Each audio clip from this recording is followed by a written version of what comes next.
Creatures of the Night, it's your girl Tati. Now I did do a watch along, so I do normally come on Wednesdays for Dynamite and watch it live while we have people on the chat chatting it up and we're having a good time watching the show. Sometimes that helps make the show or just make the the vibe of the show feel better, because sometimes the show itself isn't exactly as entertaining as we want it to be. Now, while I do believe that this was a good show, something about the energy was definitely down. I don't know if it was just really small crowd that we had here in Savannah, Georgia. They were saying that there were like 2,200 people in attendance, so that's a really small crowd. I just felt like when the crowd needed to react, they just didn't. And something about that just don't sit well with me. I'm just not that type of wrestling fan. When I go to wrestling shows, I act a fool and I make sure I go home not being able to speak. That's how it's supposed to be. You go there and you have fun. Now, we do start off with our champion, Samoa Joe, suited up with his title on his shoulder, and he's looking pretty. He goes into that ring and obviously put everyone on notice once again. And obviously after that massacre that Hook got, you'd think that he would stayed at home. And just when I'm wondering, what hospital is Hook admitted to? Maybe I should send some flowers for him. Here is Hook coming out to Samoa Joe. He goes out there and he put his hand out and shake it. And he goes, I don't know when, I don't know how, I don't know which lifetime, but you and I are not done. And I'm going to show you what I can do in the ring. And I'm just like, bro, you had your opportunities and you missed it. Now, did Hook say all that? No, he is a man of just a couple of words, and that's pretty much it. Now, I do feel like Hook should have said a lot more. If Hook wants to grow from having this opportunity after going with Samoa Joe, he's just going to have to do more. Absolutely. Now, after this, Samoa Joe goes and sit down with the commentators, and we have our first match, Penta versus Hangman Adam Page. And here Samoa Joe says on commentary, who raised Hook? When he said that, I was just like, oh, that had to burn. That is definitely a direct shot at not just Taz, but Mama Taz as well. And I'm just like, wow. If somebody would have been like, who raised my daughter? I would have gone the fuck off. But obviously, Taz liked his job. Now, we do have a really great match between Hangman and Penta. And I think it started off slow. Usually Penta is like much more of a high pace, but Hangman is a much more of a lower pace. I don't know what it is, but it wasn't as fast paced in the beginning, like how we normally see Penta in. Now, really great match, and you know that they're definitely gearing for Hangman to go for that title. Hangman obviously got his eyes out on that title, so you knew that Hangman was going to take the win. He does take the win with a buckshot lariat, but Penta doesn't make it easy for him. This match went on for like 20 minutes or so. And it was really good. Like I said, there was something about the energy in that room, in that arena, that I just didn't really care for. But it was still a great match. And, Hangman definitely has his eyes set on the title. And I do want to see him to go for the title before Swerve. And if he won the title before Swerve, and then I would love to see Swerve have a even bigger feud with Hangman in the future, and then Swerve can get it from Hangman. That would just make the story even much better. I don't know if they're gonna go with that, but that's in my fantasy booking. Up next, we have Trent Beretta versus Wardlow. I necessarily wasn't happy about this because I already knew what time it was, and it was that time. Now, Trent Beretta come out there with his abs with, the best friends, Rocky Romero, Orange Cassidy, Chuck Taylor, letting us know that he is still employed with the company. And then we had Wardlow, who comes out. Just when I think he was going to come out by himself, he actually comes out with Adam Cole, The Kingdom, and Roderick Strong. Now, I'm not going to lie. This is the first time we're seeing Wardlow coming out with anybody in a really long time. So it just felt a little bit weird at first. But I mean, from what I've seen, they don't give a fuck about Wardlow. This is all about Wardlow getting his hands on the AEW World title and then passing that on to Adam Cole, who is still hopping around with that crutch And it's just like, damn, the illusion of this masked person that we've been waiting for a few months is Adam Cole in crutches. And it's not fun. Now, this match here, I want to say it wasn't 100% Trent Beretta just jobbing to Wardlow. So thank God it wasn't a squash match. However, he wasn't necessarily shown in a favorable way here. And I keep saying once again, like, Trent Beretta is better than this. Like, when y'all know y'all want somebody to make someone else look good, y'all know to call Trent Beretta. But then where is Trent Beretta getting his flowers for the things that he's been doing? So he should be definitely having bigger and better opportunities, not being some little charity case for Wardlow. So yeah, for the first time, we are getting picture in picture during Wardlow's matches because Wardlow didn't have a squash situation. So this is something that we haven't seen from Wardlow for quite some time. Now, while I do think Trent Beretta did his best, this was all about showcasing Wardlow, and Wardlow take a win with a powerbomb. And honestly, I'm just like, no, I don't like this. Every week, we're saying the same thing about Trent Beretta, who's putting in work, and the only thing he gets to do really is just I don't know. He looks great in the ring. However, this is just one of those times where it's just like, I don't know. I didn't like this. They could have chose someone else and not Trent. Trent definitely should be getting his hand on some gold.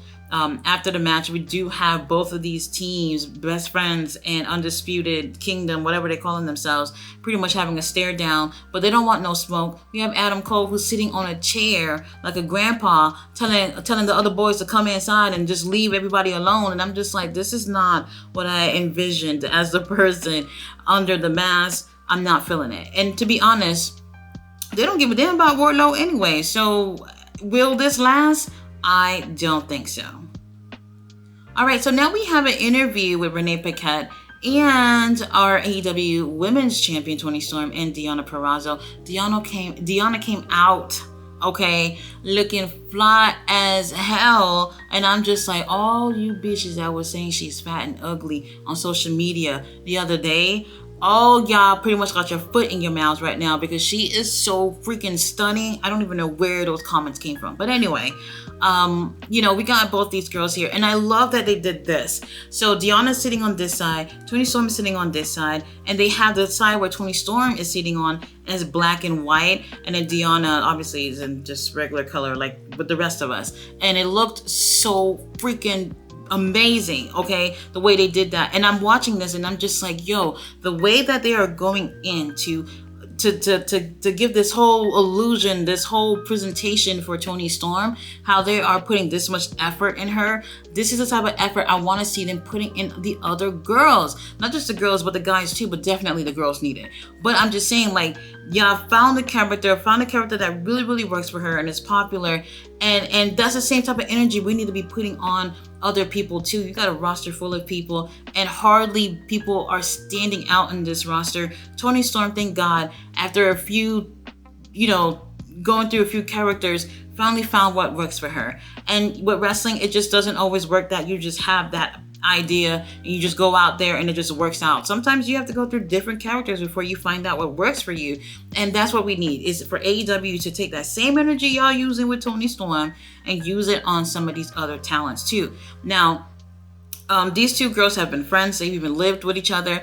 And then Deonna said, lift up your leg, your ankle, whatever. So she pulls up her pants, and it's a tattoo. At first I was like, what the hell is that? I cannot tell. And then Toni Storm lifts up her leg too, and she has the same matching tattoo. I think it was a duck, a really horrible looking duck. If it wasn't a duck, then Lord knows what that is.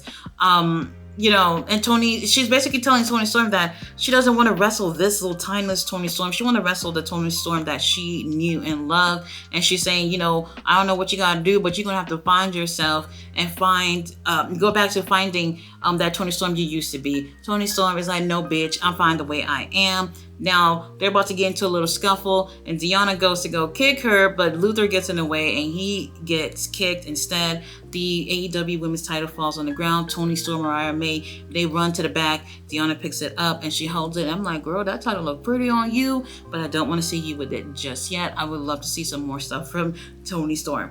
Now, after this, we do have Jeff Hardy versus Swerve Strickland. I was really nervous about this because we've had some moments where there's been reasons to be nervous about Jeff Hardy being in the ring. However, I shut the fuck up and watch and enjoy the show. They really put on a really great match, had a great chemistry. At first, I was a little annoyed because it seemed like Jeff Hardy's hair was just bothering him. Every few minutes, he's trying to pull it back or whatever. And I'm just like, hey, look. If you can't wrestle with your hair out, put a scrunchie on. I don't want to see you fighting with your hair. That's one of my biggest pet peeves is people not being able to wrestle and keep control of the hair. If you can't do it, just don't come out with your hair out like that. Anyway, really great match. We do get Jeff Hardy does a twist of fate onto Swerve on the steel steps. I don't know why, but that was just so beautiful to me. I just saw that and I was like, oh my God, what a thing of beauty. I love it. Jeff Hardy looks really great here. Jeff and Matt have been complaining about being Rampage boys or whatever, that they only featured on Rampage, but this time they were on Dynamite. So we had Matt Hardy, who is ringside. We also had Prince Nana, who is ringside, and Prince Nana is perfectly annoying but genius at the same time. He's just amazing. Now, we do have Swerve Strickland, who takes the win with a Swerve Stomp, and I love it. I do love the Swerve Stomp. You know, usually after he does the house call, you know the Swerve Stomp is coming up real soon. However, I would like to see another finisher. Does he have another finisher or no? I've always feel like, especially in AEW, everybody seems to have like one finisher. Like, what's up with that? Like, I would definitely have two finishers, and one of them, like three finishers. One of them has to be a submission. I would definitely love to see that, for Swerve to have another finisher other than the Swerve Stomp. Either way, really great match, and Jeff Hardy looked absolutely amazing here, even though he didn't take the win. But I can see there might be something where maybe the Hardys are gonna turn heel. I don't know. We'll wait and see. Up next, we had the ladies in action. We had Thunder Rosa versus Red Velvet, and I was just like, oh, I know exactly where this is going. I don't think Red Velvet has actually won a match since she has returned from her injury, which really sucks. But the match was okay. I want to say decent, but I might be lying by saying that. I'm just going to be completely honest. Thunder Rosa seemed tired, or something about her energy was absolutely lacking for whatever reason, if it was tiredness or whatever. She just didn't seem like herself. And that played, into not making Red Velvet look great as well. You know, when you don't look so great in the ring, it's hard for your opponent to look great too, and they try to work off with whatever you're giving them too. And for me, I couldn't enjoy the match, especially also knowing how predictable it's going to be. Just knowing that Red Velvet, who is really great in the ring, was just going to come out here and just help to make Thunder Rosa look great. And for me, that just didn't sit well with me. Either way, there was just sometimes in the match where I'm just like, girls, what's going on here? But anyway, Thunder Rosa, I absolutely ends up winning this match. Now, we have the trios title on the line. Thank you for the Acclaim and Daddy Ass for defending this title for the third time in like 3-4 months or so. This is absolutely insane. I don't know where the hell they've been. I mean, I've seen like after that situation when they got attacked by the masked guys or whatever. Daddy Ass was at home chilling. Max Caster was out there doing indie wrestling. Anthony Bowens was at all the gay awards and everything. And I'm just like, well, don't y'all got titles to defend? What the hell is going on in here? We love rating defending champions. And, what they've been doing is absolutely unacceptable. Anyway, they have a match with the Mogul Embassy. And yes, Prince Nana is out there with the boys. And for some reason, I keep forgetting this, but it's now the Bang Bang Scissor Gang. So, Bullet Club Gold was out there as well. And it just felt very, very strange. It just felt like almost like they didn't fit with each other. I don't know. Now, look, the match was decent. I'm not going to really complain. It starts off some type of way at first, and then things really pick up at the end. This is like, it just was whatever to me. And it felt predictable that they were going to end up retaining the titles. It is what it is. Obviously, Mogul Embassy doesn't win, and obviously they got helped with Bullet Club Gold, which was very strange to see. And I'm just like, okay, so the boys ain't heel anymore. I guess I'm gonna have to get over it. It is what it is. And they're baby faces now. For now, we'll see where that goes in the future. And they put Prince Donna through a table. Can y'all believe that? Prince Donna ain't do nothing to ever hurt anybody. And then we have Max Caster who's doing his rap and talking about all the members. And he's gonna go call Prince Nana a Nigerian scammer. And I'm just like, Nigerian scammer? Maybe he's not from Nigeria. He's from Ghana. He's a Ghanaian scammer. What are you talking about, Nigerian scammer? Now look, I don't know what's gonna happen with the Mogul Embassy. I want them to stay together. And like I've said before, they should get like the BCC treatment where, and I feel the same way about House of Black too, where everybody is still part of the group, but they can do things individually and they could do things together. I don't want them to split them up at this point. I actually like the Mogul Embassy together. So we'll see what ends up happening from there. And the Acclaimed, Daddy Ass, Tony Khan, whoever the hell it is, those trios titles need to be defended every week, at least. All right, creatures, main event time. We had Suzuki versus Adam Copeland. These two styles are so different. I was just like, okay, Adam, I don't know what you get yourself into, but here it is. Now, I mean, there were so many chops, there were so many elbows, and these two guys really gave it to each other. Now, I did enjoy this match. This was a very different for Adam. My complaint was the match started, I want to say like, I don't know, 6 minutes before 10 o'clock. And I don't like that. I don't like that. Main events should definitely be in a 15-minute range or longer. We see much longer matches on Collision almost on a weekly basis. They're usually like a little bit over 20 minutes, and they're absolutely great. Now, I'll say this though, in their defense, is this type of match I don't think anybody's going to want to see for 20 minutes.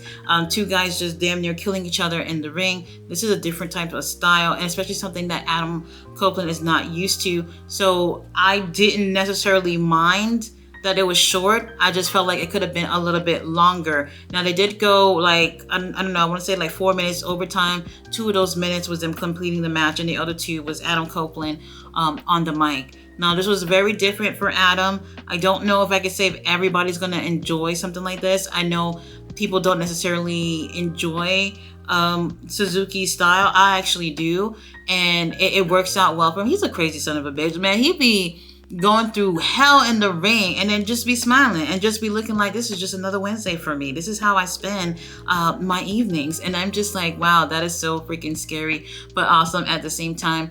And I do feel like out of all the opponents that Adam has had so far in AEW, despite this being a shorter match, this is definitely probably the most challenging match that he's had to have up to date or in his career in general.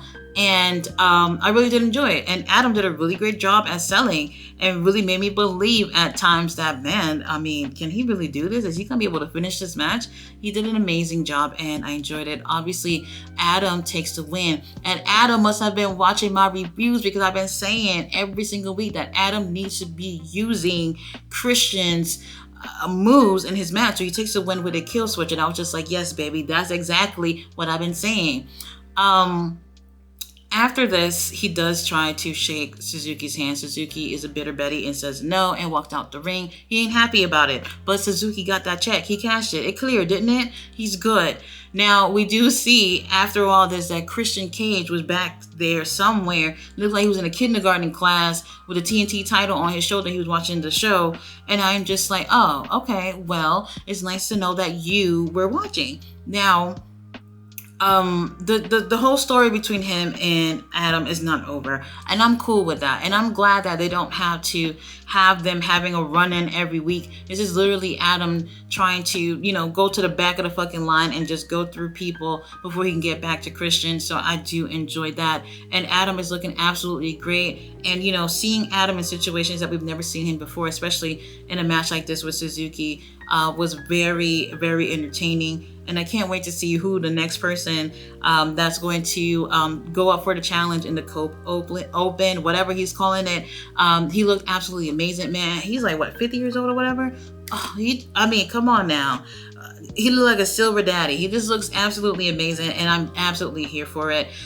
Even though there were a lot of great things here, there was, like I said, the energy in this episode was lacking. And during the show, some people in the comments also felt the same way too. So I'm not the only one. So we do have Collision on Saturday. I will not be doing a live stream for that. I will be doing a live stream for the Royal Rumble, but I will still give you guys the review for Collision either that night or the next day. But guys, thanks so much for watching my review. And for those of you who are like, oh no, you didn't mention about the Young Bucks. I meant not to. I don't want to talk about them. They're annoying. But I did forget to talk about Sting and Darby Allin. Sting comes into the ring with Darby, and Darby is pretty much giving Sting his flowers in the ring and how much he appreciates them, and says that they should go for the AEW tag titles. And the tag titles, Ricky and Big Bill have it. Later on, they accept this challenge, and they're going to have a match 2 weeks from today on Dynamite. And unfortunately, I believe those titles are going to go to Sting and Darby, and somehow, some way, they're going to end up dropping it to the Young Bucks at this retirement match on Revolution.